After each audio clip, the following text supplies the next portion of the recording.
Over many years of training Microsoft Excel, I've picked up that students use different methods to copy a sheet or move a sheet within an Excel workbook. Now I'm going to show you two methods that will only take you a few seconds, and that is very easy to use. So let's go.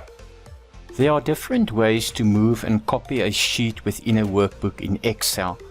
I find that the following is the easiest and quickest way if it's in the same file or workbook.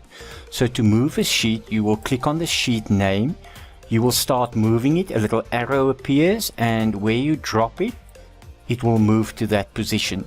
Now to copy a sheet is actually much easier. What you do is you click on the sheet, you drag where you want the copy to be, you hold the left mouse button in, you press your control key and a little plus sign appears. Keep the control key in, release the mouse, and you have now made a copy of that specific sheet.